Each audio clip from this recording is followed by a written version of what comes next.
commence par le titre de l'actualité, une actualité extrêmement chargée. Au niveau local, la démographie montpelliéraine augmente. 42%, c'est la croissance démographique de la ville de Montpellier sur la période de 2001 à 2006, ce qui en fait une des villes les plus dynamiques de France.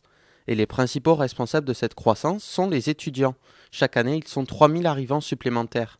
Mais c'est aussi la tranche des 25-35 ans qui quitte le plus la ville.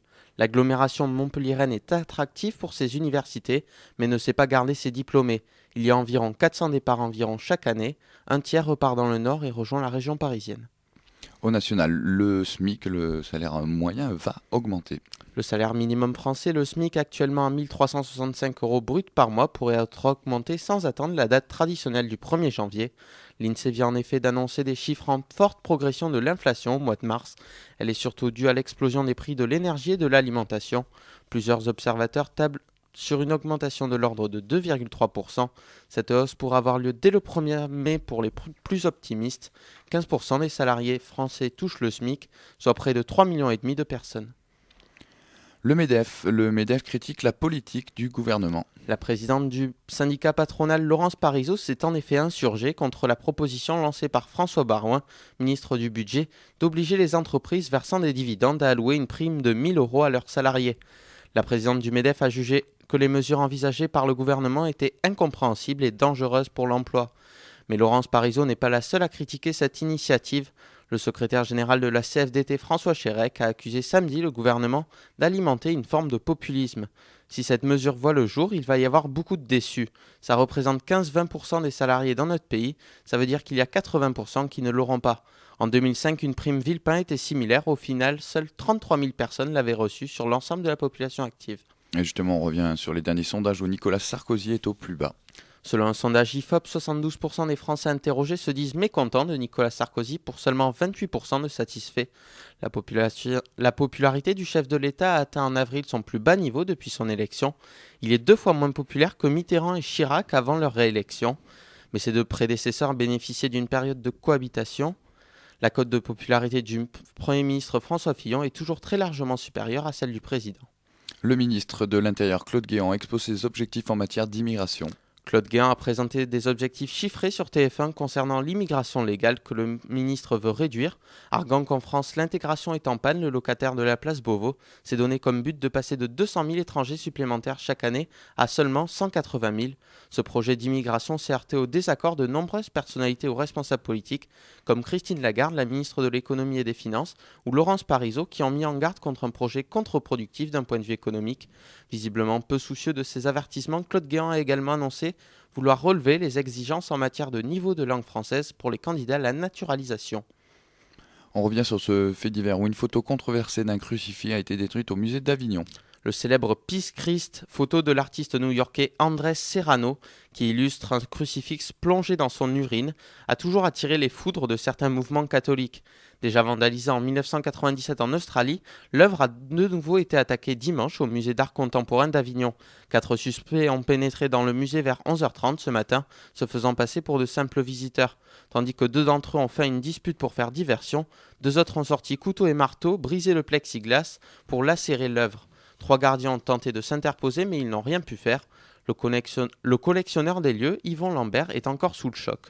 Depuis l'inauguration de cette exposition le 12 décembre dernier, il a dû faire face à plusieurs menaces et moyens de pression pour retirer l'œuvre. Cette ignorance, cette intolérance, c'est le Moyen-Âge qui revient à grands pas. Ouais, Dixit, donc le collectionneur du musée d'Avignon. On le répète, on revient sur les tornades qui ont violemment touché les États-Unis. La tempête qui a balayé les États du sud et du centre des États-Unis ce week-end a fini par s'atténuer, mais le bilan reste lourd. Les tornades ont fait au moins 45 morts depuis vendredi, selon un dernier bilan rapporté par la chaîne de télévision NBC. La Caroline du Sud est l'État le plus durement touché avec 23 morts et 80 blessés. Plus de 80 000 foyers sont privés d'électricité. Jeudi, les États de l'Oklahoma, du Texas et du Kansas avaient déjà été touchés. Depuis plusieurs semaines, la saison des tornades bat son plein aux États-Unis. Depuis le début du mois, 2 passages majeurs se sont déjà produits dans le sud-est du pays. C'est la pire tempête depuis 1984. Ouais, plus d'une vingtaine de mini-tornades, ces tornades qui ne durent pas mais qui sont extrêmement violentes. Plusieurs mauvaises nouvelles aussi au Japon.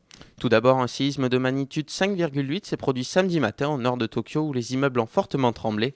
Aucune victime ni dégâts majeurs n'ont été à signaler dans l'immédiat. Et peu après, les autorités nippones ont indiqué que le niveau de radioactivité avait fortement augmenté ces derniers jours dans les eaux marines près de la centrale nucléaire de Fukushima. Cette hausse de la radioactivité fait craindre une nouvelle fuite en provenance de la centrale.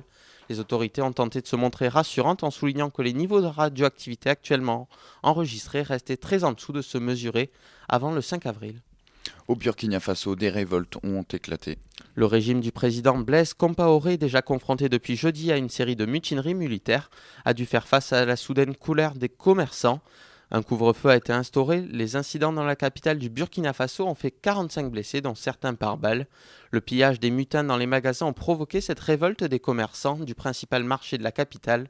Des dizaines de commerçants mécontents ont ainsi incendié le siège du parti au pouvoir, brûlé des véhicules stationnés dans l'enceinte du ministère du Commerce et de l'Assemblée nationale. Le calme est revenu samedi après-midi dans la capitale où patrouillaient des militaires et des policiers.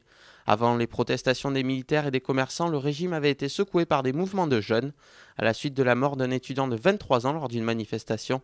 Cette mort a ensuite provoqué d'autres manifestations souvent violentes qui ont déjà fait 6 morts dans le pays. On reste en Afrique et plus particulièrement en Syrie où le président Bachar al-Assad promet l'abolition de l'état d'urgence. Le chef de l'État Bachar al-Assad a annoncé l'abolition de la loi d'urgence en vigueur depuis 1962.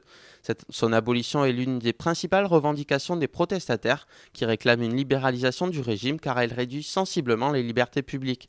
Malgré cette promesse, des milliers de personnes ont participé samedi à Banias dans le nord-ouest de la Syrie aux obsèques d'un homme qui a succombé après avoir été blessé lors d'une manifestation. Les manifestants ont scandé des slogans pour la liberté contre le parti Baas au pouvoir en Syrie depuis près de 50 ans et ont appelé à la chute du régime. En raison des troubles qui secouent le pays, le ministère des Affaires étrangères recommande désormais sur son site internet de différer les voyages non essentiels en Syrie. On passe à la Libye où les rebelles progressent vers l'ouest.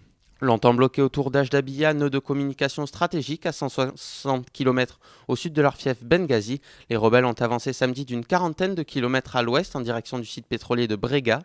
Mais à mi-chemin entre les deux villes distantes de 80 km, des tirs de roquettes des forces gouvernementales ont fait au moins 6 morts et 20 blessés. La rébellion de Misrata accuse aussi les forces loyalistes d'utiliser des bombes à sous-munitions sur des zones peuplées de civils. Les sous-munitions sont contenues dans les armes et elles n'explosent pas tout de suite, au risque de tuer et de mutiler des civils longtemps après. À Tripoli, le gouvernement lui nie tout en bloc. Depuis 2010, pourtant, une convention internationale interdit les armes à sous-munitions, mais la Libye ne fait pas partie des États signataires. Ouais, on passe à la Côte d'Ivoire où la vie reprend son cours dans la capitale.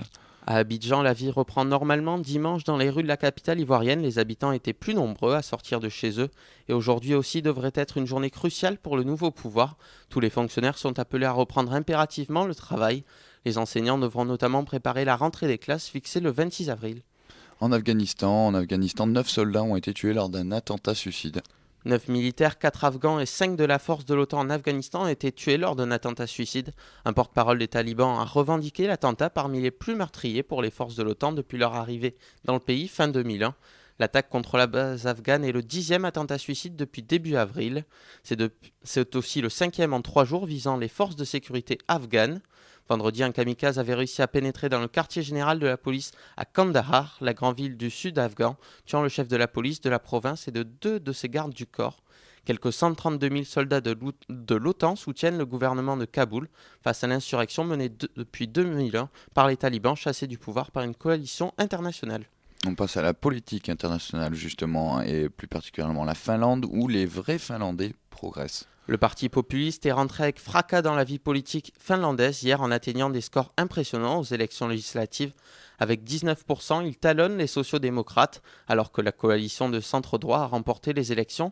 Le programme des vrais Finlandais a le mérite d'être clair. Non à la bureaucratie européenne, non au financement du sauvetage de la Grèce et du Portugal par la Finlande, non à la présence des troupes finlandaises en Afghanistan, non aux OGM, non au mariage gay et stop à l'immigration.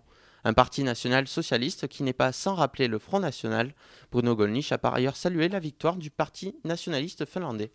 Ok, merci Clément. On va passer au bulletin sport de ce lundi.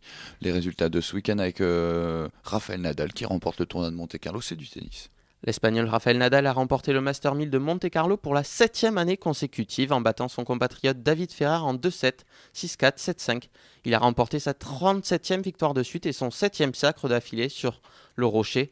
Il s'annonce d'ores et déjà comme l'immense favori du prochain Roland-Garros. On passe au football, il ne reste plus que 2 candidats au titre en Ligue 1. La défaite contre le Paris Saint-Germain de Lyon au Parc des Princes a sans doute éteint les espoirs de titre de l'équipe de Claude Puel. Pire, Paris revient à un point des Lyonnais et la lutte s'annonce acharnée pour la 3e place qualificative pour la Ligue des Champions. Le leader Lille n'a pu obtenir que le nul 1 partout face à leur Bordeaux et voit Marseille, vainqueur à Montpellier 2-1, revenir à un petit point. Oui, on finit avec le rugby où la défaite surprenante et malvenue de Montpellier en top 14. Cela faisait 420 jours que Montpellier n'avait pas perdu un match de championnat à domicile. Mais le MHR s'est incliné samedi à Yves du Manoir contre Bayonne sur le score de 17-22. Le dernier revers des Héroltais à domicile remontait au 20 février 2010, déjà face à l'aviron bayonnais. Les hommes de Fabien Galtier sont donc 6e et vont devoir s'accrocher pour accrocher les barrages du top 14. Top 14 toujours dominé par le Stade Toulousain. Ok, merci Clément. Un point sur la météo. Il fera 10 degrés dans la matinée, 22 cet après-midi, mais le temps sera partiellement nuageux tout au long de la journée. On te retrouve pour le rappel des